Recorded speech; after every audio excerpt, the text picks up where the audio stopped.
To create a lower third or name tag in Premiere Pro, select the text tool by clicking the T or by hitting T on the keyboard. It's advisable to use the guides when creating a lower third. If you do not have the guide button here, you can add it with the plus here, and you'll find the guide there.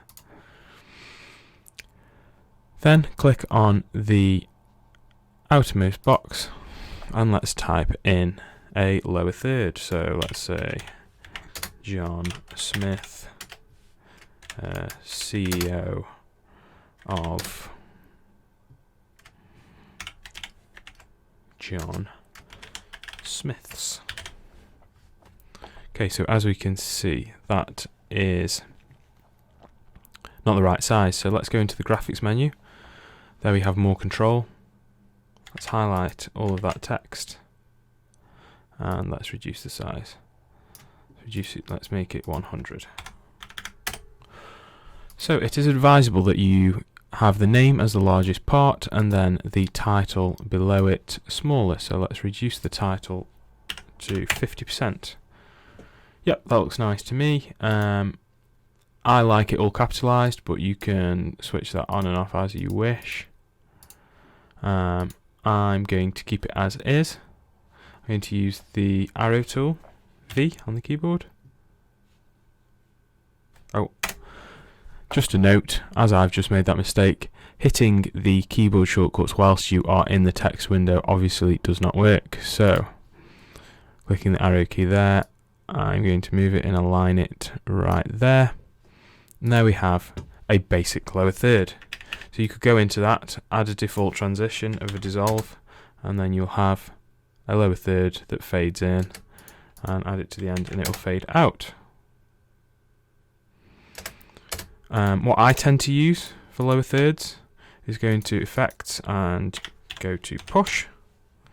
Then I have one push on one end and one push on the other end, as you will see. So it pushes in, that's great.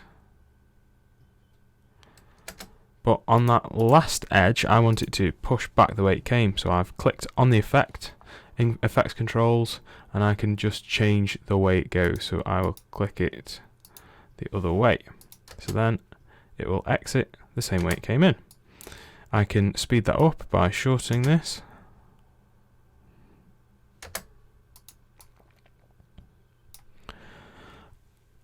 And that's a very basic lower third. What you could also do is you could copy this.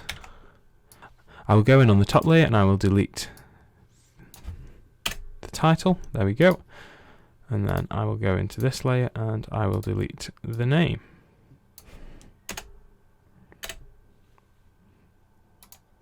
So now we have both parts separate. So you might want the name to come in first. Just adds a little bit more interest into the title. Obviously, you can now go into the effects and add whichever effects you want to this transition. You could even go to the effects controls and manually adjust the attributes to make it the lower third that you desire. So let's go in and go into distort, lens distortion on John Smith. We can change the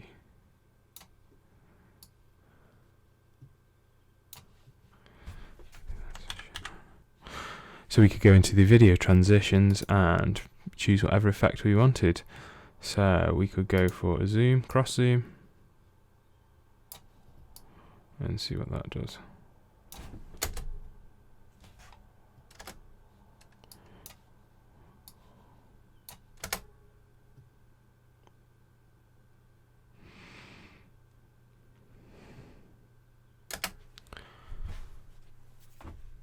So there we have it. Those are a few basic ways of spicing up your lower thirds in Premiere Pro. If you've liked this video, please consider liking and subscribing, and I'll see you in the next video. Thank you.